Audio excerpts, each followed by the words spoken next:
la vérité touche au réel. Young Zizekians have assembled. We have a very special guest. We have a special guest with us. Brian Becker, Dr. Todd McGowan himself, the inimitable Russell Sbriglia. Isabel Millar. Engaging the unconscious. In the imaginary domain, we have an intersubjective dialectic. Vanishing mediators. Now we're doing chapter 6, which is called the psychotic phenomenon and its mechanisms. So I want to start off a little different. Fresh brains is at stake. Fresh brains is at stake. The patient comes to Chris, Ernest Chris, as we talked about in seminar 1, with this fear of plagiarism.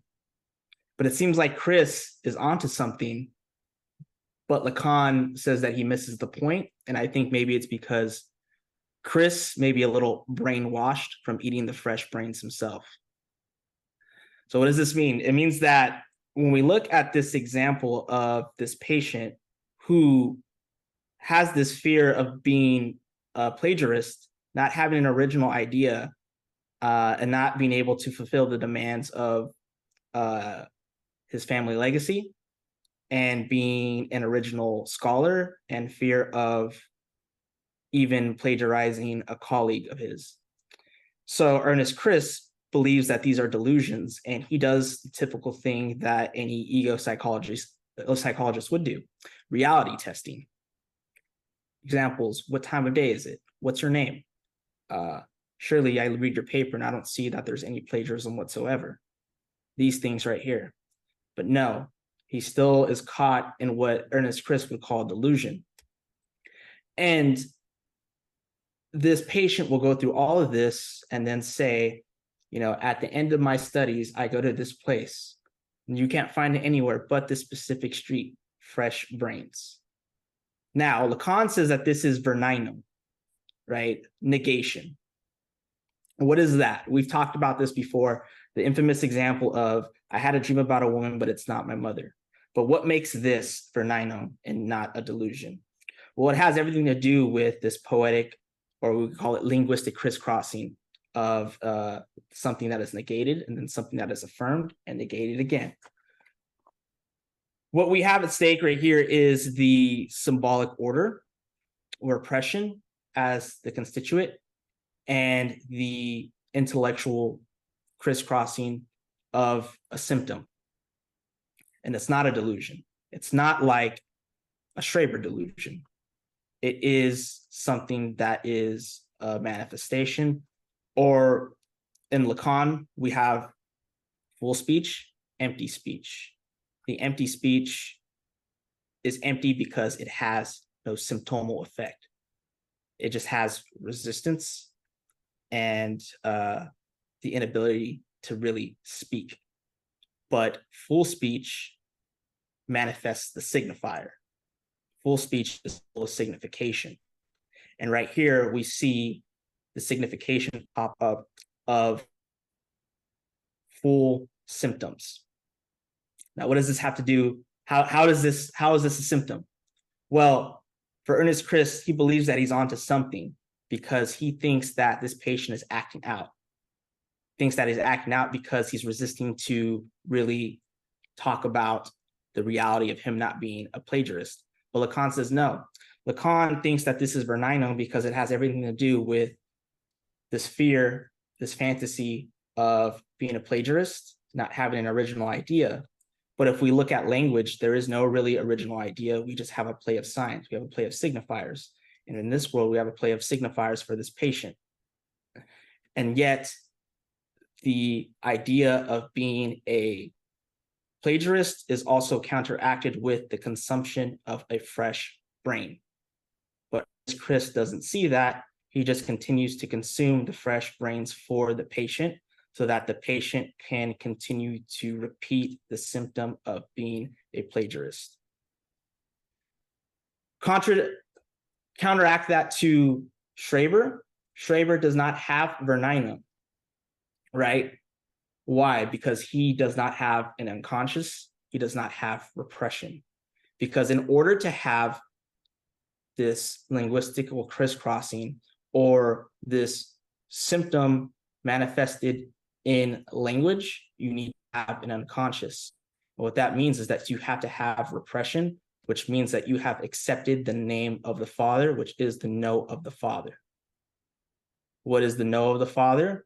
But the no of no longer having no longer of having a life without prohibition. No, you cannot live without having any prohibition. You will be prohibited. So Schreber, now you can correct me if I'm wrong, Max, has foreclosure or Verwerfung, right? Yeah. Verwerfung. Yes. Yeah. Very so common. We've been talking about this for quite a while now. Due to Schreber's life, he's not able to meet up to the demands of the father function, of being a father, of the father's demands, and becoming he's considered a president as a judge or whatever, and this has a sort of significance of a phallic function that he just seems to reject. And even his wife, for some reason, well, because he can't have kids, his wife thinks little of him. So he goes into his delusions. And what we have right here is the example of the name of the Father and the ability to accept it, foreclose. And so we have something that is stuck in the imaginary order.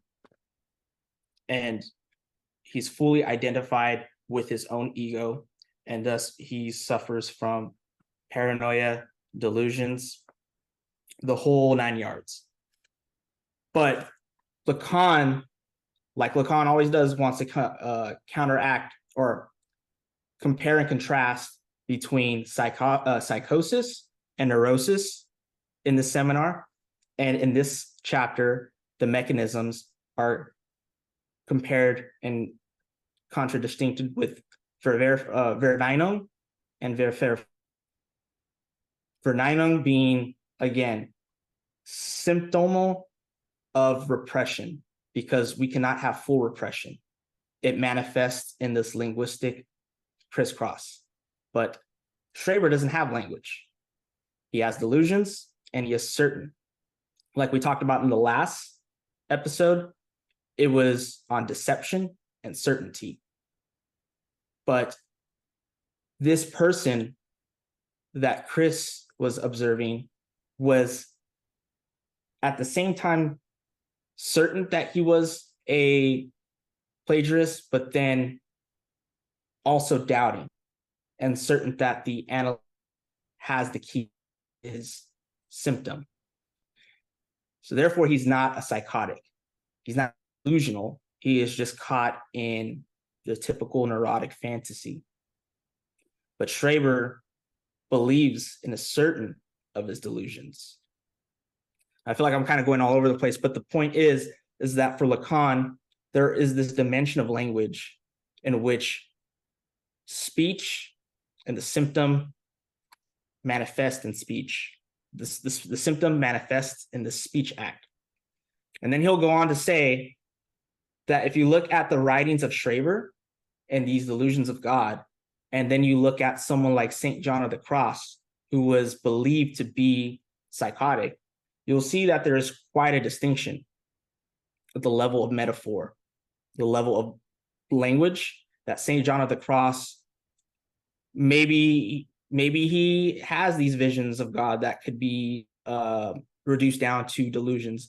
But the fact is that he's not a psychotic because he could scansion his speech with poetry, with metaphor, something that Schreber does not have, because Schreber only has neologisms that refer to nothing but itself and not a differential network. And for the neurotic, the symptoms manifest themselves in slips of the tongue, portmanteaus, other play of words, and for this person, plagiarism, a fresh brain. Yeah, totally. I like the way you talked about it. I can't even imagine how this Chris could diagnose this guy as a psychotic. Like, did he literally say this? Chris was too crisscrossed in the imaginary that he couldn't see the linguistic aspect of it. I mean, totally. I mean, that's the best kind of example how structuralist psychoanalysis is so much more effective than ego psychology. Like, I mean, because someone doesn't seem to see reality the way that you do, like, that doesn't even come close to what psychosis is. It's completely absurd. But I love that example because it's like the best example for an ego psychologist, right? It's someone who says, like, first of all, it's a psychoanalyst who says, I know better than my patient. Yes, and this is something that Brenner talks about in one of his lectures, Against Reality for Psychoanalysis, or it's Psychoanalysis Against Reality. It's the sort of critique of this same notion that many analysts have, and sometimes analysts can be the most naive people ever, and someone of intellectual philosophical rigor that question reality. In fact, they are more duped with the notion that they live in this concrete world, have four walls surrounded me, a roof over my head. It's 6:28 in the East Coast. I think I live in reality. I think I live in the real world, and they try to impose that as the bar of what healthy behavior is, and this person that can't seem to cooperate with that standard is unhealthy. But maybe their imaginary level is sort of symptomatic, but in fact, because they're speaking, because they're having a conversation with you, they are in the reality principle that felt because they have language. It's just the fact that the ego psychologist is so worried about the position of the ego and its splitting and its affective dimension that it will say all these things. Oh, we have to reality test. They're not in reality. They're disassociating. They're splitting. But they don't realize that the structure of their symptoms repeat in a certain logic, similar to the odds and evens game, a recounting machine, that it slips from them. Yeah, they and realize that. I mean, that's just this idea that the psychoanalyst, I don't even want to call it that, the psychologist, let's say it like that, right? The ego psychologist, he's like, okay, I have real reality. My ego is so amazing. So you're gonna come to me and I'm gonna make your ego just like mine. So and great. adjust you. Yeah. And it's like this adjustment that is going on, and an adjustment to what? Well, there is a state of affairs out there which has, like we were talking about earlier, a certainty. Right. And it's not, but it's an objectivity that's thought to surpass discourse rather than to be constituted by discourse. And that's what Lacan's constantly, I guess, throughout his entire career, is trying to draw his interlocutors' attention to the fact that we're constructing the meaning of objectivity all the time right now. And Schreber, in his own way, his delusions illustrate that. Yeah. They illustrate the way that the constitution of reality is always being processed. Yeah. And in some way. Yeah. And his delusions, like as we talked about in the last one, sort of evolve over time into something grandiose, and this investment in God becomes a lot greater. And it sets into relief the symbolic order. I mean, the point of this entire seminar is not just to explore the psychoses, but to really focus on two other things as well: the Borromean knot and the way these three registers are knotted together, and the relation between signifier and signified. Yes, and that there is a repetition method that happens in the symbolic order, with neurosis, that it is an idiot machine. It breaks down, and there's this. I like that. It's a repetition that lives off an impossibility. When we talk about like the symbolic order for Levi-Strauss in Seminar 2, it's this impossibility of the prohibition of incest, that we must prohibit something that's impossible. And that is the sort of insistence, just like how the superego is the insistence of an impossibility as well. And we see this manifest in that joke of the idiot boy, and also of, what the letter is in the Purloined Letter goes unrecognized. We never know. We just know that the letter just keeps on moving, and it gets flopped for a facade one. Isn't it funny that if we did know the contents of the letter, the entire story wouldn't work? Yeah, exactly. If we knew in exactly what manner this letter would, let's say, like incriminate the queen or tarnish her reputation, the entire story would fall apart. But that's just a side note. I wanted to talk real quick about Verneinung, though, too, because I think what's interesting about it is Lacan wants to show how Verneinung is structurally similar to foreclosure as well. Wouldn't you say? It's like the fresh brains it's analogous to a hallucination in many ways. It is a form of hallucination almost, in that something returns in the real. That's not to say that Chris's patient, is psychotic. He's not psychotic, but in his disclosure of this preference for fresh brains, something repeats itself. And what's interesting to me is how I like the way Samuel McCormick explained it. Shout out to him. And Zupancic has an article about Verneinung and how it's almost like a parody Hegel's negation of the negation, and how it's like the negation of the negation there brings us back to, say it, Max, Beyong, back to what I call in my butchered pronunciation, Beahung. It's like we go from, and I'm going to try to fit it into the scheme that McCormick talks about, where it's like you have a disclosure. Maybe in this case, I'm a plagiarist. I fear that I'm a plagiarist. The reality testing psychotherapist tells you, no, that's not true. Look how great your work is. What you're saying does not correspond to reality.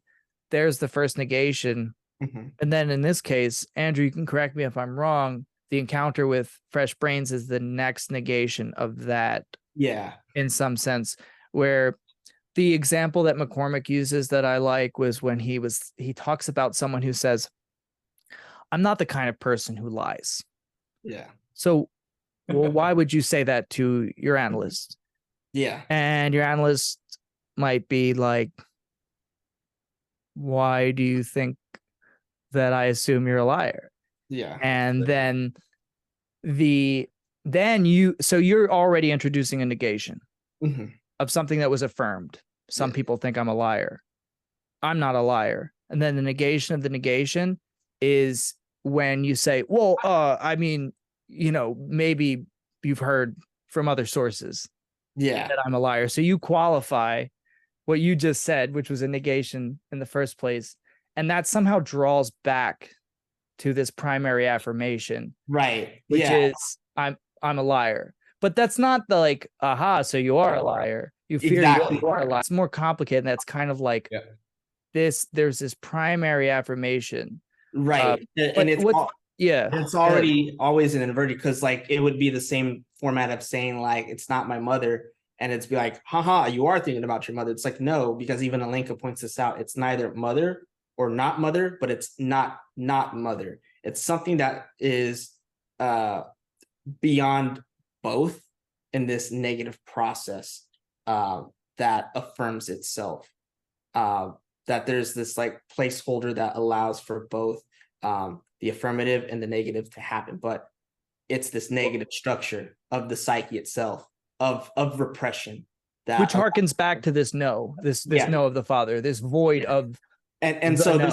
this is why, like, for when you try to compare it to almost like the way psychosis is something is rejected in returns, it's returning into the symbolic order, but it's something that can't be integrated at the same time for the subject, the speaking subject, that this person can't seem to identify with that speech and say that, yeah, I said that.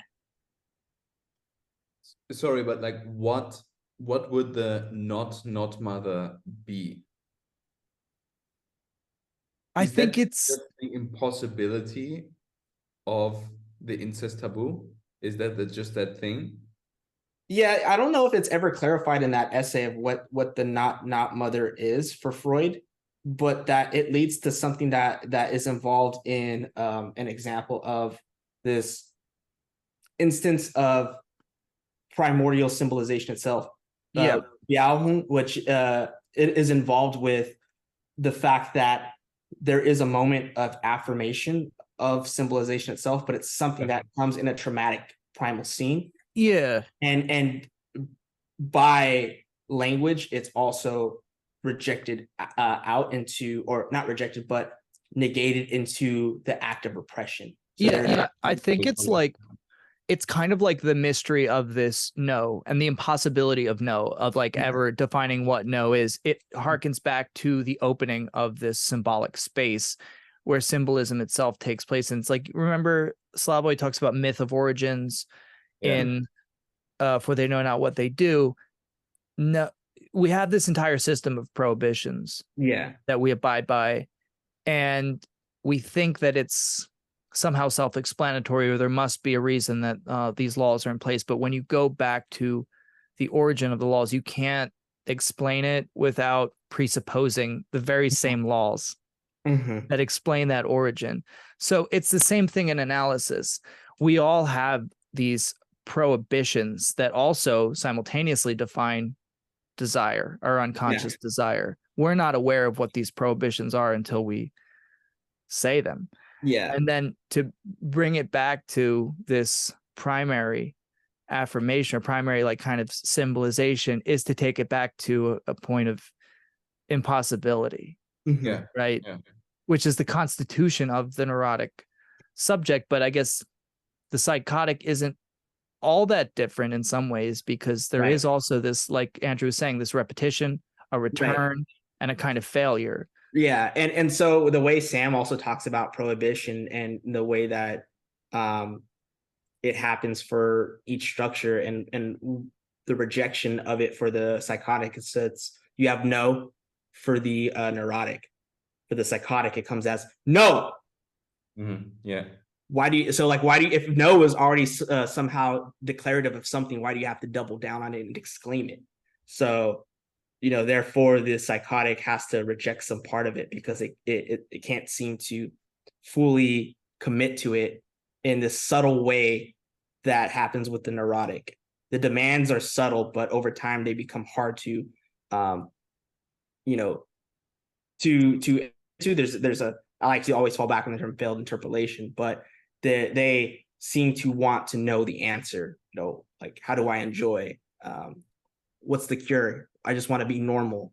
For the psychotic, all that is foreclosed, and so they're just caught in this imaginary. And we talked about this in the other episode. You were talking about this for Schreber, this masturbatory symptom, because they're caught in their own sort of enjoyment of their narcissistic investment of the body. Versus where we have in neurosis lack and desire. The desire to be whole. They have given up that thing. They have lived through the threat of castration. So they have loss, and from loss we have desire because of the feeling of lack. Or Freudian terms, it's like trying to aim pleasure principle, which is the release of excitation, but it just builds up more excitation. it ends up undermining itself in the process. Thus, we get the death drive. Yeah, but I think the thing that's a little bit tricky about the Bejahung and the Verneinung, it's like this Bejahung, it sounds like it's affirmative, right? It sounds like a positive, but actually it's like the affirmation of a negative. Yeah, exactly. Yeah. And so in seminar 1, he talks about this with the Wolfman and the traumatic primal scene, and how Bejahung is this negative affirmation of something that acts as a stamp or an imprinting onto the subject, which marks the time of the subject, which is something that we, for psychoanalysis, we come back retroactively to understand. It uses this German term, Prägung, I think. Prägung, yeah, Prägung, and so that's what Freud calls it. But it's like the mark of a coin, the stamping of a coin is like that affirmation is actually what allows for the split of the subject to happen. It's affirmative split that's traumatic and also repressed. It's funny you say that, because Freud also says that Verneinung is the certificate of origin. Yeah, I think that's the phrasing he uses, for the unconscious itself. It's also like the itinerary. imprinting. It's like made in Germany, but it's like made in the unconscious. That's when you know it. He says certificate, or it's like itinerary or something like that. No, he says like a certificate of origin. I'm pretty sure. Yeah, I like that. So maybe that's related to this kind of like imprinting. But you know what's interesting though, also about Verneinung, it's like you talk about repression, and repression is considered a separate sort of structure from Verneinung, but at the same time, it's like you don't really say, there's repression, like, oh, there it is, in the way that, like, with Verneinung, it's like, or foreclosure in a sense. With hallucinations, you're like, that's it. Repression is something that just is always happening in a sense. So I mean, you could say there it is, in the sense of that it returns, right? I mean, when you have a symptom, then you can say, oh, there is repression, right? There but it is. I wonder, does that identification of it always like occur in Verneinung? Is it always like that negation? Verneinung can't happen without repression, but repression isn't Verneinung is the main thing. Not the same thing. Yeah, okay. Right. It's not right. It's not the same thing, but I think it's other manifestations of the unconscious though that aren't like that. Yes, would be don't conform to that. Slips of the tongue, dream formations, because for Lacan, right, the unconscious symptoms manifest through language or the speech or the signifiers. So it would be the parapraxeses, and then even dreams as they bring out a wish fulfillment, or a sort of persecutory act. Right. But it's always a sort of scene that repeats in different forms. It's not to say that psychotics don't dream, but I don't think it would be anything but something in the pre-conscious, as Max pointed out. Last thing. But I mean, what's the distinction between repression and Verneinung? Well, with repression, it is the fact that it's a forgotten memory, right? Or a forgotten signifier, an idea, right? And I may not be defining it well. I'm probably just just adding more descriptions, but with the process of Vorstellung Repräsentanz, it's the cut off of an idea from its image, right? Or its affect. And so the memory signifier then goes through a process of creating a chain based upon different representations. The signifier accounts for itself through other signifiers. The signifier as subject with S1. It's that like if there's a kind of disconnect between an affect and an idea, they can cathect in ways that are seemingly like illogical. So that would be like a certain signifier could result in a certain affect for the subject in a way that is bizarre. Or on the other hand, you could talk about something that you would think would elicit a certain affect Right. for the And- analysan, and they don't show that kind of affect. They might Right. talk about something very serious, something very traumatic in a way that's like very, straightforward and matter of fact without any emotion. Yeah, definitely. And for the hysteric, right? The repressed thing manifests in conversions of like rashes, vomiting, seizures, dizziness, all these bodily things. They happen on the symptom of the psychosomatic. But I think this is where Freud was having this problem with understanding repression, with the duality of libido, or duality of drives. You have libido drive and ego drive, that they seem to be operating on two different destinies. But I think for Lacan, no, it's one drive. It's like the ego is just an imaginized misrecognition of the subject of the unconscious, and it manifests the form of desire, combat in this dialectic against the drive of or around an object of loss or the object cause of desire. But like, I mean, now we're kind of a little bit far off from Schreber and the psychosis and so on. But when we talk about that, an affect is like detached from its signifier, I guess. For me, that's always a little bit problematic, or I ask myself questions about that, because what Lacan insists on is that the signifier creates the signified. So if I'm hearing affect, I'm like, okay, so I have a signifier, and then the affect is like the signified, and they are detached. Yeah. But from Lacan, I know, well, first there has to be two signifiers, and then there can be a signified. Mm-hmm.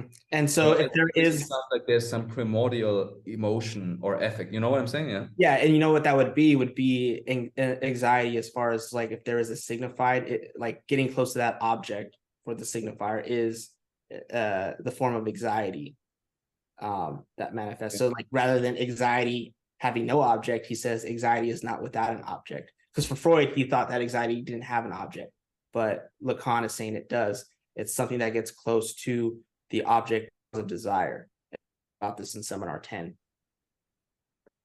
So, I mean, like saying that anxiety is not without an object is kind of saying that this is like a relationship to a lack, in the sense of that's the object cause of desire.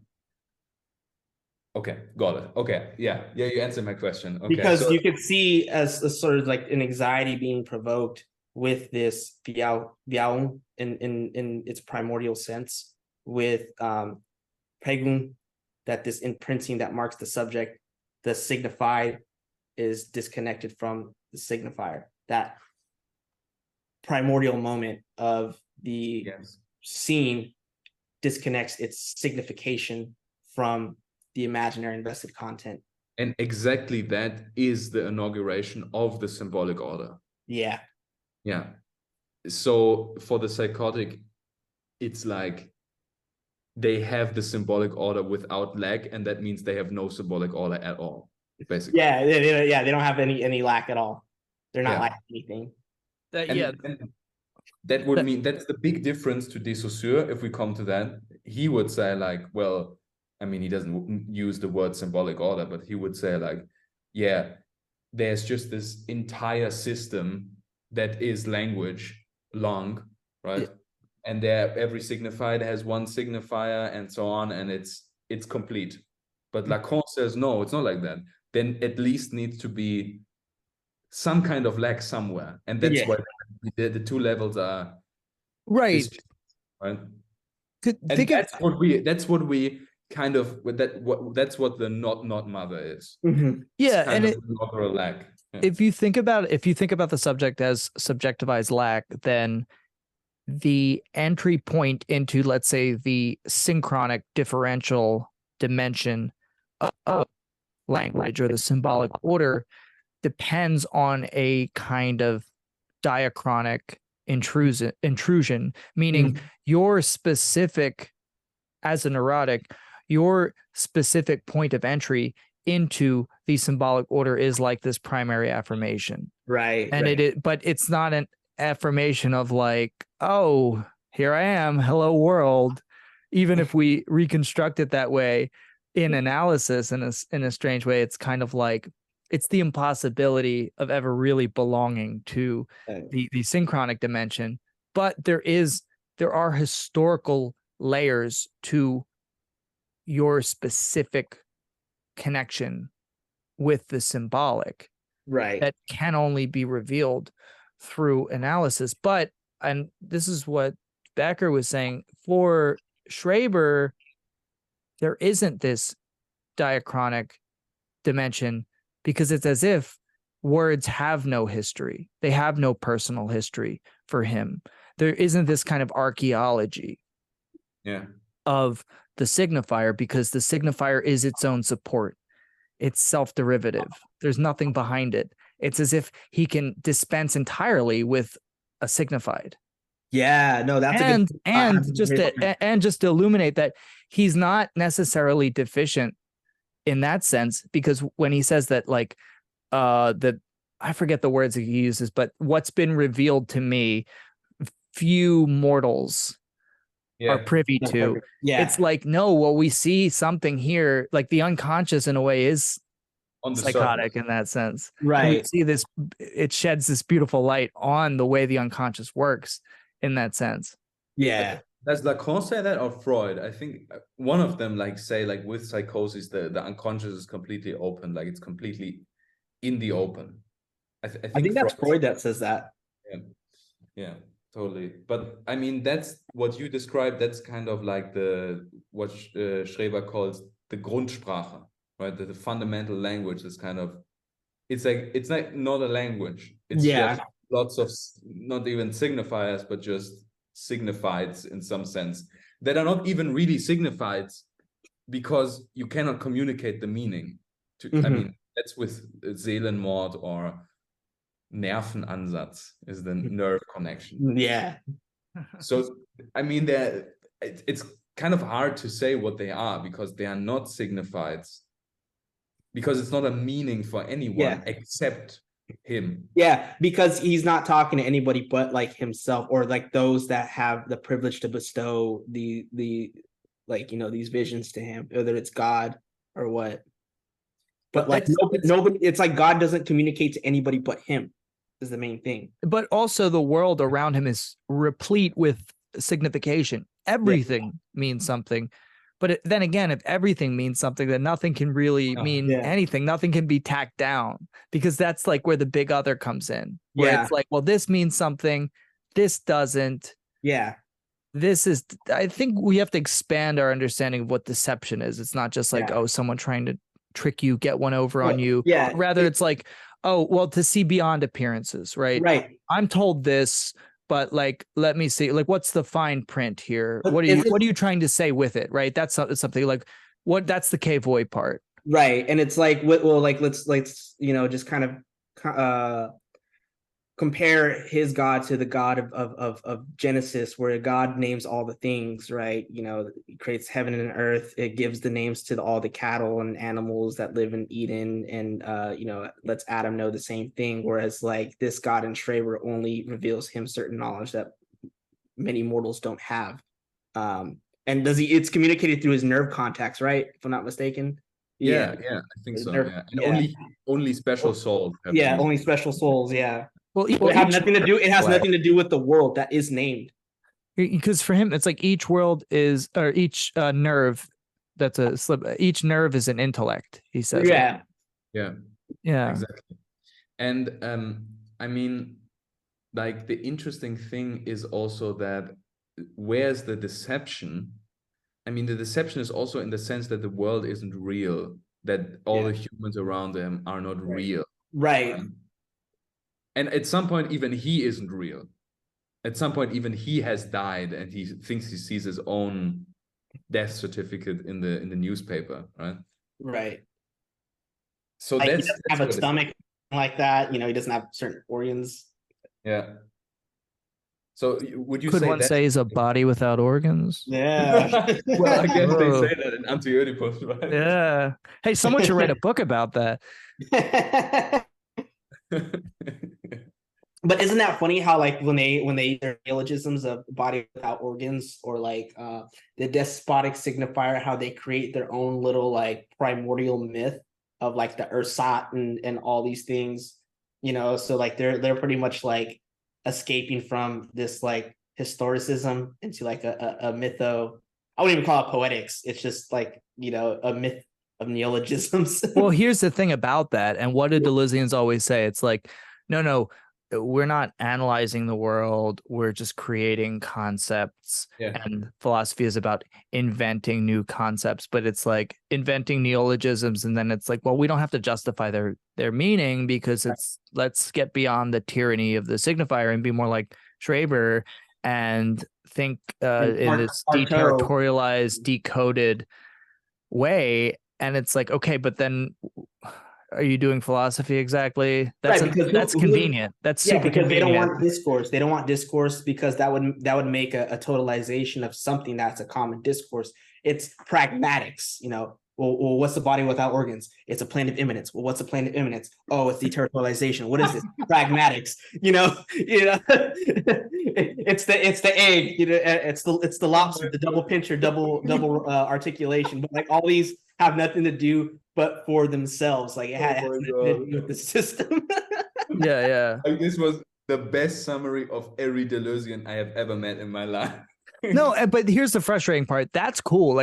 Because if Schreber's a Deleuzian in that sense, then Schreber's cool. The problem is it's still prescriptive. That's the issue, is that like, so where do you get the critique of capitalism in this? Like, where does that come from? Because it's like, is capitalism good or bad? Is it not? It's the ultimate form of deterritorialization. What do you do with that at all?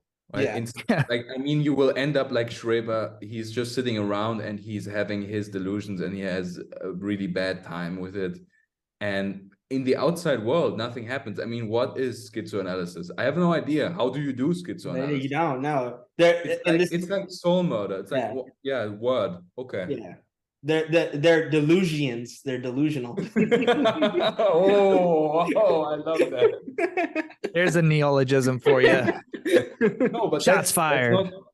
That is not a neologism. That's not a neologism. Yeah. That's like one of Lacan's words, right? That's like a portmanteau, I think. Portmanteau, yeah. Yeah. Okay, I always forget what the English word for. Yeah. Plain silence. Silence this speaks is the volumes. resistance. What This were is we like talking about? we have these moments in my analysis where it's like, oh yeah, the awkward silences, punctuation. Yeah, well then it'd be like, well, what's awkward about it? Yeah. Tell me more about this. He'll be like, "What are you thinking?" I'm like, "I'm not gonna tell that to you." Why would I tell you that? Well, I wouldn't tell you. You sound like my girlfriend. She's always asking, "What's on your mind?" But like, I think right there is like perfect though with these delusions with poetry. So like to kind of double down on what I said earlier, it's that like there's no scansion to the speech, which allows for certain repetitive themes, certain thematics, certain figurative language that, of course, metaphors are comparative. In St. John the Cross, he talks about God's love, the soul, which is not a neologism. It is for versus nerve connector or like soul murderer. Because Dark Night of the Soul is supposed to be a comparative way of saying like there's this destitution with the worldly and just your desire in God, but it's not like it's something. It is a sort of vision, but Lacan's defense against John of the Cross is that no matter what, who cares if it's God or not, that we can't compare him to Schreber as a psychotic because he is invested in our discourse via poetry and philosophy. In poetry, I would say like it is based on metaphor. I'm not quite sure about that, but I think you could say it's based on metaphor. And if we come back to the guy with the fresh brains, that's like a poetic, metaphorical way of expressing yourself. And it's Yeah. completely, I mean, if we say that the neurotic doubts his ego, well, that's Yeah. what this guy does. Right. And I mean, this isn't Verneinung, but like this is an example of like a dream I had where there was a metaphor where I was, and I told this to my analyst too. I was at like what appeared to be like my aunt's house, like we used to go to when I was a kid, and we all had like pool parties and stuff, and like my parents were there, and like they were all trying to ask me to do something. I'm like, okay, I'll do it, but I have to get on my phone real quick because I'm about to go to analysis. And then like my dad wanted something from me. I'm like, all right, I don't have enough time. And I'm like, okay, I got to go take a piss before I have like 2 minutes left. I think I got it. I think I could take a piss and then make my analysis on time because I was afraid to be late. And I went to the toilet. There was no tank and there was no plunger, and I couldn't take a piss because the water was filling up. So I went outside and I went to go take a piss. And then the military people were hopping over the gate and they were like, yo, we need some supplies. And I'm like, bro, leave me alone. I'm trying to take a piss. Like, they're like, no, we need your help. And they're like, I'm like, all right, if you need my help, go in that house. They have supplies for you right there. Leave me alone. I'm about to take a piss and I don't have enough time to help you because I'm about to go on analysis. And then I was just freaking out because people kept coming up to me and I'm trying to find Zoom on my phone and I couldn't find it. And then I finally found it and I called Richard, like my analyst, and then it, the dream ended. And he's just like, there seems to be this relation between, people tugging on you and, not having this privacy and this insistence on taking a piss. And I'm like, yeah, it was like, it made me pissed. Mm-hmm. Yeah. I can't take in a piss made me pissed. But like, see right there, like this metaphor of, or this signifier of pissed, and also like this demand for privacy, but even the privacy is cut short. Like the piss was cut short because I had to go to analysis, so yeah. You know what that reminds me of? Have you ever watched some movies by Buñuel? I haven't, no. Like there's this famous movie called, I don't even know what the English translation is. I guess The Discreet Charm of the Bourgeoisie. Nick probably knows, right? That's the title. And there's this great scene where basically the whole movie is about them trying to eat. Like their friend group wants to meet and have dinner, but it constantly doesn't work. And at one point there's like this whole military group that shows up because they're doing some exercises close to the house, and like everyone's ready to eat, and then they all come in. And then they eating. That your dream totally reminded me of that. That's pretty funny. Well, isn't it like in Europe though, like kind of like a thing where like I don't know if I should say Germany specifically, but I know there's an American military base in Germany that they do this thing where certain families will invite the military over for dinner. Like it's a thing, especially if there's like a bunch of groups. So like billeting. So you have to billet like. I never experienced that, but probably. Yeah. It's I think it's in the American Constitution too. Technically, you're supposed to give lodgings to soldiers during times of war. I think yeah, or just in a time of training. Yeah. Okay, but to come back to like the guy with the fresh brains, I also wanted to say that this kind of ego psychology where you do the reality checking, another really nice quote by Lacan is in here where he basically says that he says it's the radicality of Judeo-Christian thought on this point that made possible this decisive step for which the expression act of faith is not out of place, which consists in supposing that there's something absolutely non-deceptive. Yeah. So reality, you cannot do reality checking because there's not this reality. Like reality is an act of faith. Yeah.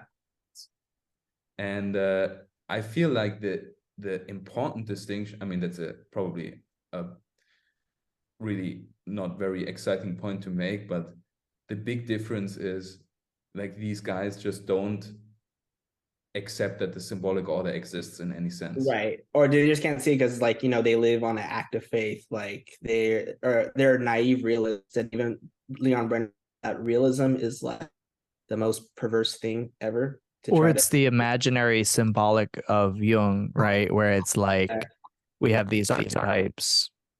Yes, most people, I think, when they hear symbol, they think of like an insignia, Right. think of like an image that is like, you know, Like a this, copy of another image. Like that's a symbol that Right. symbolizes Catholicism, Christ. It's like that, but that's not what the symbolic order is. That's why it's important to read Seminar 2.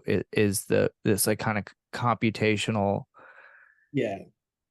mistake almost that retroactively justifies its own meaning, that posits its own presuppositions, and is set off on a certain course in a certain direction contingently, but justifies its own logic after the fact. And that's what emerges in analysis too. But like if countertransference is too strong, and with Chris, it's like the countertransference is strong to the point where if you identify with your analysand, you miss the forest for the trees completely, because it's like you're not seeing the linguistic structural reality that emerges here, because you're taking certain feelings and affects that are revealed in the session to be the actual truth and unfailing testimony of the analysand's like inner life, the truth of them, as opposed to these resonances and like hominies and parallels between signifiers. And that's why you need to have what Freud calls like evenly suspended attention, right? To the speech of the analysand. And what emerges is, of course, still nonsense, but it's like much more, it's full speech. It's the nonsense of full speech is what I think, because like with the interpretation of the signifier and something like fresh, it's not that it contains any meaning at all, but that something is evoked in the process of being put into question, rather than it containing something within itself, because it's like, oh, then you think everything's like sort of stand in reserve. And this is the problem of like fetishizing the symbol, that you think that it becomes a sort of Jungian archetype. But it's like, no, or it's like there is nonsense. Like I always go back to poor jelly. It's like poor jelly doesn't mean anything at all, but the fact that it retroactively goes back to relating to a network of signifiers condensed into one thing to name the unconscious desire, right? But I mean, what you said, sorry. Yeah. Even desire, like the one thing that most people get wrong about desire is like, it's not even something that, contains the deepest, darkest secret. No, it's outside of us. And it's through analysis that desire is evoked and named through the process, because it is a part of language. And that it is outside is proven by the fact that Andrew didn't even notice he was telling us about his piss stream, and there's a P like on your shirt. It's extimate. Yeah, it's extimate. Extimate P.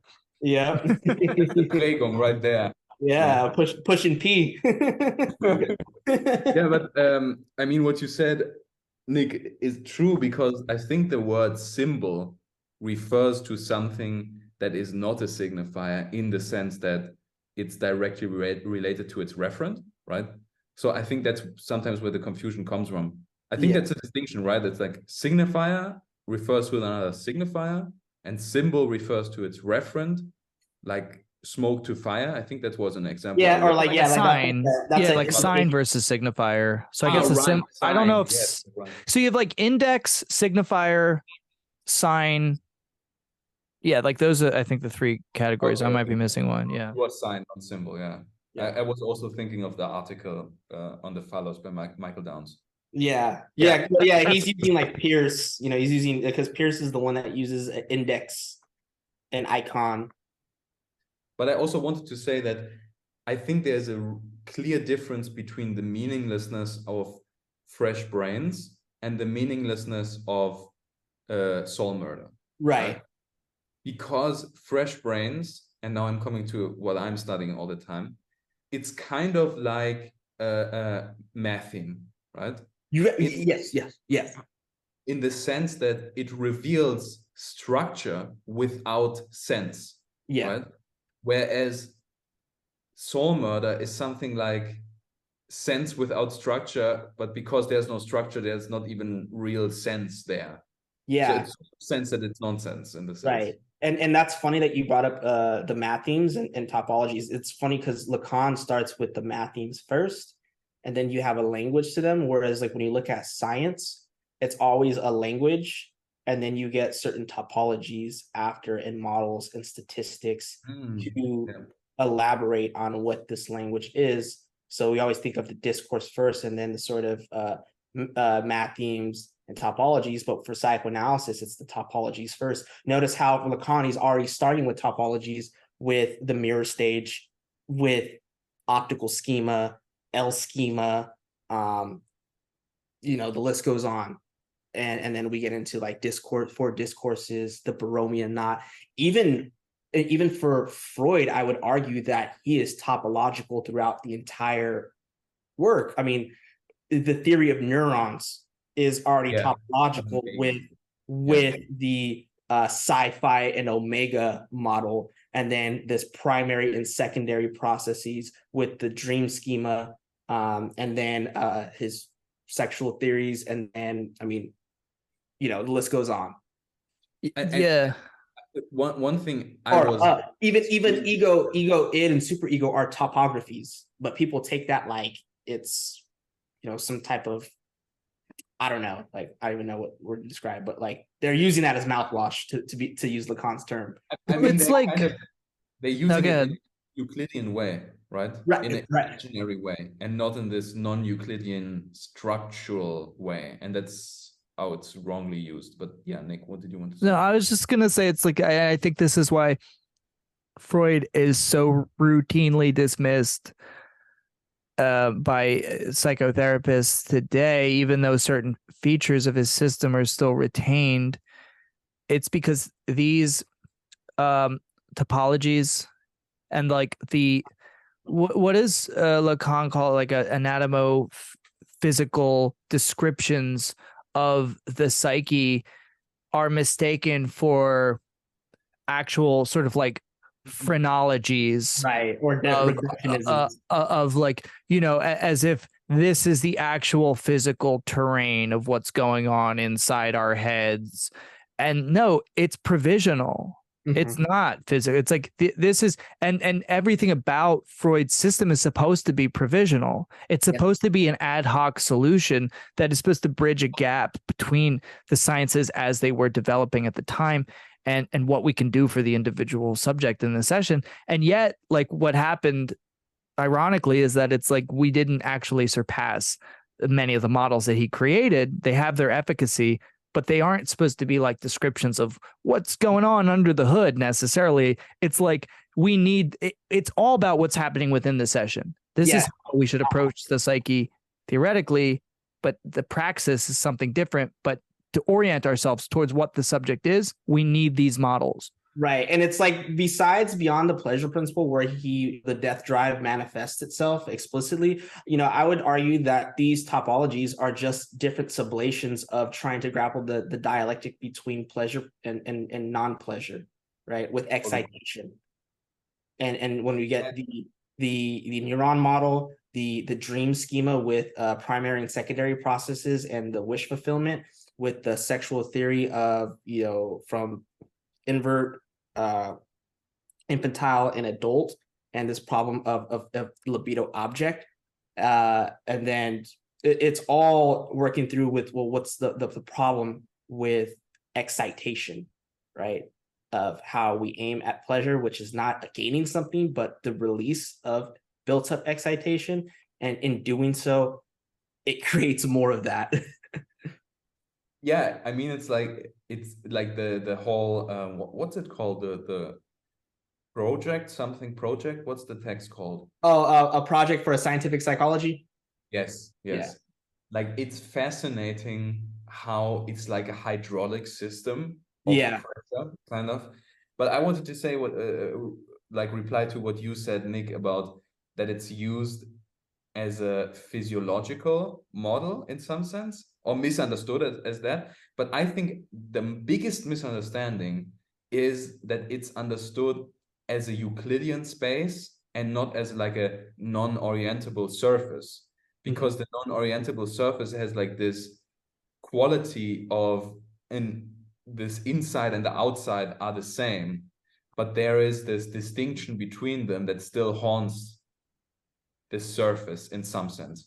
Whereas I mean, like, for example, this super ego id drawing that we know, like the schema, it's used or understood in the sense that there's like this dark space where we put all the forbidden stuff, and Yeah. it's somewhere down there, you know, The iceberg type thing, you know. yeah, iceberg type thing, yeah.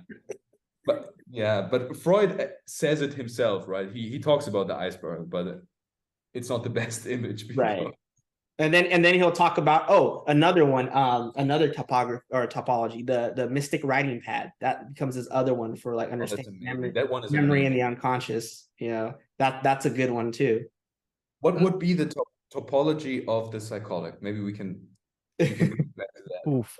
So Well, that's far why. off. Well, you know what? I think that the topology of the psychotic, I would go so far as to say that the topologies and later the math themes that we're working with are in their own way psychotic, because Well, yeah, and they're supposed to condense signified and signifier and be their own self, their own support in a sense, right?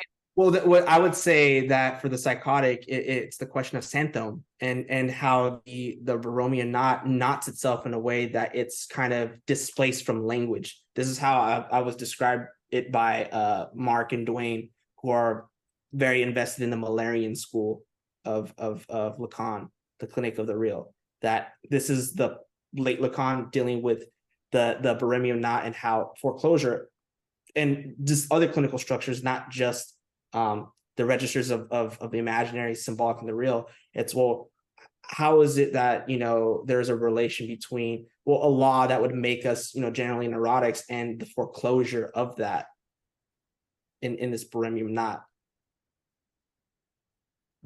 Okay.